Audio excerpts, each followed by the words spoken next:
ABCD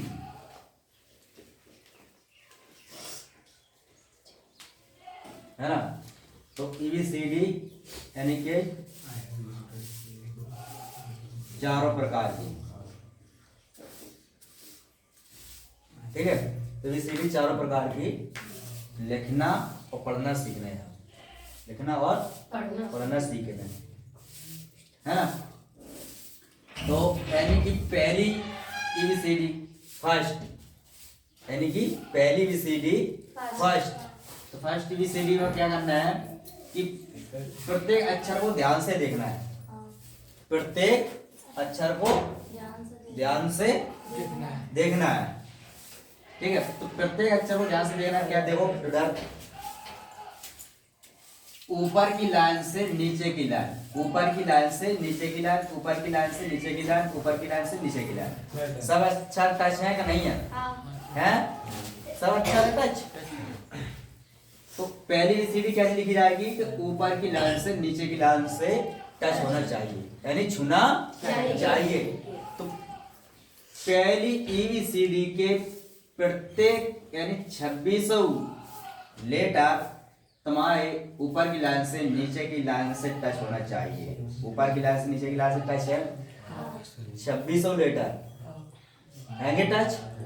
अगर किसी भी व्यक्ति ने ऊपर की लाइन से टच नहीं करी, जैसे ए इतनी बना दे, ऊपर की लाइन से टच नहीं है ना, तो ये ABCD कैसी मानी जाएगी? गलत मानी जाएगी। कैसी मानी जाएगी? गलत मानी जाएगी। या नीचे की लाइन से टच नहीं है, ऊपर की लाइन से है, तो कैसी होगी? फिर गलत होगी, ठीक है। तो ABCD अगर ऊपर की लाइन से टच नहीं है तब भी गलत है, और नीचे की लाइन से नहीं है तब भी गलत है, या बीच में बना दे तब भी गलत है, ठीक है। तो पहली ABCD समझ में आ गई। पहली ABCD कैसे लिखना है कि ऊपर की लाइन से लेकर के नीचे की लाइन तक टच होना चाहिए, ठीक है। ये नियम है पहली ABCD लिखने का, इसे कैपिटल अक्षर बोलते हैं। दूसरी ABCD देखिए, दूसरी ABCD में क्या है? ए देखिए इतनी ही में, नीचे की लाइन में, ए कितनी में आएगी? नीचे की लाइन में, और बी ऊपर से नीचे की, सी नीचे की, डी ऊपर से नीचे तक, ई नीचे, एफ ऊपर से नीचे तक, जी नीचे, एच ऊपर से नीचे तक, आई नीचे, जे नीचे, के ऊपर से नीचे तक, एल ऊपर से नीचे तक, एम नीचे, एन नीचे, ओ नीचे, पी बीच में नहीं, आधी ऊपर आधी नीचे लाइन की, आधी ऊपर आधी लाइन के नीचे, क्यू आधी ऊपर आधी नीचे, आर नीचे, आर कहाँ बताई? नीचे लाइन के नीचे, लाइन के ऊपर है ना, लाइन के ऊपर, यानी कि ये यहाँ पर नहीं, तुम सोचो हमने यहाँ कही थी कि लाइन के नीचे थोड़ी मानी जाएगी, ऊपर ही मानी जाएगी, जैसे ये लाइन की टी ऊपर से नीचे, यू लाइन के ऊपर, वी लाइन के ऊपर, डब्ल्यू लाइन के ऊपर, एक्स लाइन के ऊपर, वाई लाइन के ऊपर, जेड, यानी कि ये लाइन के ऊपर वाली बात ये है कि जैसे कहा है कि लाइन के जो नीचे वाली साइड पे यहाँ पे लिखना है, ठीक है, न कि नीचे लाइन में दर्शाना है, लाइन के ऊपर लिखना है, लेकिन ऊपर की टच नहीं होना चाहिए, बीच में रहेगी, कितनी रहेगी? यहाँ तक, ठीक है। तो दूसरी ABCD समझ में आ गई। अब तीसरी ABCD देखिए, कौन सी? तीसरी। तो तीसरी ABCD क्या है? ऊपर की लाइन से नीचे की लाइन में पूरे अक्षर टच होंगे। कैसे होंगे? ऊपर की लाइन से लेकर के नीचे की लाइन तक पूरे अक्षर टच होंगे। पहली ABCD के और तीसरी ABCD के बराबर है, यानी ऊपर की लाइन से लेकर के नीचे की लाइन से प्रत्येक अक्षर टच है, प्रत्येक लेटर है टच का नहीं है। तो ए ऊपर की लाइन से नीचे की लाइन तक, बी सी डी यानी प्रत्येक अक्षर है। आगे समझ में? लेकिन क्या है कि इन्हें बनाना सही से सीखना पड़ेगा, इन्हें बनाना बार बार प्रैक्टिस करोगे सही आ जाएगा, बार बार प्रैक्टिस करोगे लिखना सही आ जाएगा, ठीक है। अब चौथी ABCD, तो चौथी ABCD में क्या होती है? पहली ABCD में जो इधर को नहीं लगी ए में, और चौथी में इधर को लगी है, बी में देखिए यहाँ नीचे ऐसे पूंछ से नहीं लगी है और चौथी में लगी है। बस इतना ही अंतर मिलेगा सब में। थोड़ा दूसरी और चौथी मिलती जुलती रहती है लेकिन थोड़ी सा अंतर मिलता है। ठीक है, थोड़ा सा जो है अंतर मिलता जाएगा। आगे समझ में कि नहीं आएगी? आ गई ना? सर तो ये तुम्हारी चौथी एबीसीडी हो गई। ठीक है, आप इनको देखिए अल्फाबेट। अल्फाबेट, अल्फाबेट का मतलब क्या होता है? यानी अल्फाबेट का मतलब होता है कि ए से लेकर के, कहां से? ए से लेकर के जेड तक जितने अक्षर होते हैं 26 पे अल्फाबेट कहते हैं। उसे क्या कहते हैं? अल्फाबेट कहते हैं। जैसे हमने बना दिया ये कि एम, हमने बना दिया ये कि एम, हमने एम बना दिया ये कि, है ना? क्या बना दिया हमने? एम। तो एम बना देगी ना। तो एम हम पूछे कि ये अल्फाबेट है, क्या कह रहे हैं? अगर हमने एम पूछी कि ये अल्फाबेट है कि लेटर है, यानी कि ये लेटर है। ठीक है ना, कि अल्फाबेट।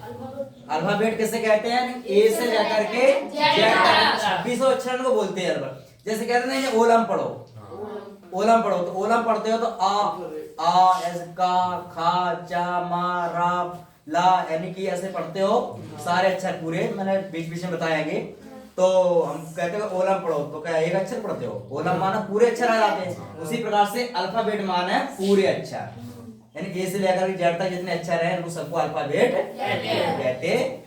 और लेटर के, लेटर जैसे एक है, जैसे ये डब्ल्यू है, तो ये एक लेटर है। डब्ल्यू क्या है? एक लेटर यानी अक्षर है। ठीक है, तो अल्फाबेट समझ में आ गई, लेटर समझ में आ गई।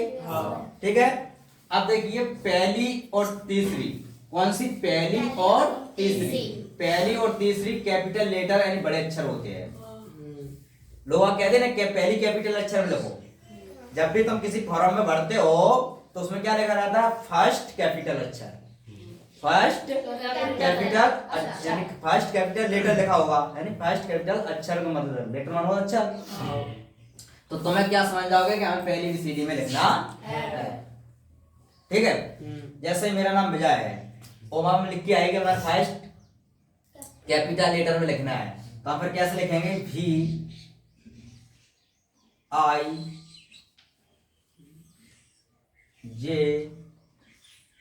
A Y। ठीक है, तो जैसे कैपिटल अक्षर हो गया। अब तो तुझे राइट हैगा। अगर मैं कैपिटल अक्षर में लिखो तुमने V I J A और Y ऐसे लिख दे तो क्या हो जाएगा? रॉन्ग, यानी गलत। ठीक है, तो कैपिटल अक्षर का मतलब क्या होता है कि पहली एबीसीडी में पूरे अक्षर लिखना है। जितने तुम्हारे नाम में आते हैं उतने पूरे में लिखो। ठीक है, समझ में आ गई? तो पहली एबीसीडी और तीसरी कैपिटल लेटर होते हैं। अगर मैंने फर्स्ट की तो फर्स्ट में लिख दो, और अगर मैंने कहा कि तीसरी, यानी तीसरी में कैपिटल अक्षर में लिखना है तो तीसरी एबीसीडी में लिखना है। किसमें लिखना है? तो तीसरी एबीसीडी में लिखना है। ठीक है, तो तीसरी एबीसीडी का अक्षर बना रहे हैं, लेकिन पहली तरह तो पहली एबीसीडी में लिखे जाते हैं, तीसरी में नहीं लिखे जाते, पहली ही में लिखे जाते हैं। तो ठीक है, तो पहली और तीसरी कैपिटल अक्षर यानी लेटर, और दूसरी और चौथी स्मॉल लेटर्स यानी छोटे छोटे। अगर वहां पूछा कि स्मॉल लेटर में लिखना है तो किसमें लिखोगे? छोटे अक्षर में। छोटे छोटे अक्षर कौन से हैं? दूसरी और चौथी। ठीक है, तो पहली और दूसरी, तो पहली एबीसीडी और दूसरी एबीसीडी काय के लिए है? प्रिंटिंग के लिए। जो प्रिंटिंग करना है तो मैं कंप्यूटर टाइप करना है, प्रिंटिंग करना है किसी भी चीज की, तो पहली और दूसरी में करना है। ठीक है, और राइटिंग लिखना है तो तीसरी और चौथी एबीसीडी में लिखिए। ठीक है, कभी भी राइटिंग लिखो, ठीक है, इंग्लिश की नकल या कॉपी में लिखे जाओ, पेपर देने जाओ, तो तीसरी और चौथी एबीसीडी में लिखो तो लेख अच्छा आएगा। ठीक है, लेख बहुत सुंदर दिखाई देगा और अच्छा आएगा, बढ़िया। तो पहली और दूसरी काय के लाना है? प्रिंटिंग के लिए, और तीसरी और चौथी राइटिंग के लिए। ठीक है, आप देखिए आज वॉवेल्स, वॉवेल्स माने होते हैं स्वर। ठीक है, तो ये तुम्हारे वॉवेल्स हुए, ए ई आई ओ यू, यानी टोटल कितने हैं? 5 लेटर कितने आते हैं? 26। 26 में से 5 घटा दो, कितने बचे? 21। तो 21 क्या बचे तुम्हारे? ये कॉन्सोनेंट। तो कॉन्सोनेंट कितने होते हैं? 21। इन अक्षरों को छोड़ दे, जैसे बी तो यानी इसमें नहीं है ना, सी इसमें नहीं है, डी नहीं है। तो ये सारे अक्षर, ये अक्षर में छोड़ करके बाकी के अक्षर हैं सब कौन से हैं? कॉन्सोनेंट। ठीक है। अब सेमी वोवेल्स, सेमी वोवेल्स का मतलब क्या होता है? आधा स्वर, यानी जिनकी गिनती स्वरों में रहती है और व्यंजनों में रहती है, उसे बोलते हैं सेमी वोवेल्स। उसे क्या बोलते हैं? Semi vowels.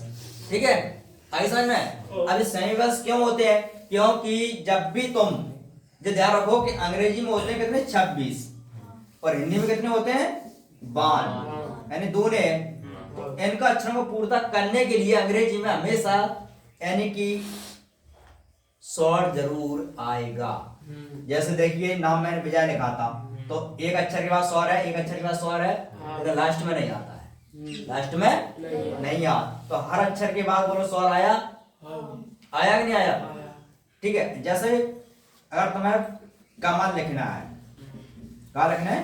कमल। तो के ए एम ए एल, कमल। के बाद ए आई, एम के बाद ए आई। तो यानी कि जिस स्वर के बिना तुम अंग्रेजी नहीं पढ़ सकते हो, यानी कि जब तुम्हें व्यंजन का उच्चारण निकालना है तो स्वर लगाना पड़ेगा। तो यानी कि जब भी तुम्हारे जे स्वर नहीं आवे तो जे स्वर आएंगे, डब्ल्यू वाई मिलेंगे। तो तुम्हें कौन सी मिलेगी? W Y. इसलिए इन्हें बोलते हैं सेमी वोवेल्स, इसलिए बोलते हैं सेमी वोवेल्स। ठीक है। अब जिस स्वर का उच्चारण कैसे होता है, कहाँ नीचे लगाए जाते हैं, क्यों लगाए जाते हैं, सेमी वोवेल्स कहाँ लगते हैं और क्यों लगाए जाते हैं, कैसे हम पढ़ते हैं, जब अंग्रेजी पढ़ाएंगे ना उसमें सिखाएंगे। ठीक है। फिलहाल अब इतना जानो कि जिस स्वर है, जो कॉन्सोनेंट है, जो सेमी वोवेल्स। ठीक है। इतनी बात समझ में आ गई सबको? आ गई ना? तो पहली की सीडी और दूसरी यानी चारों प्रकार की लिखना, और ये देखना है कि मैंने कौन सी राइटिंग के लिए है, कौन सी प्रिंटिंग के लिए है, और ये सारी चीजों को ध्यान में रखना है। स्वर, कॉन्सोनेंट, सेमी वोवेल्स। ठीक है।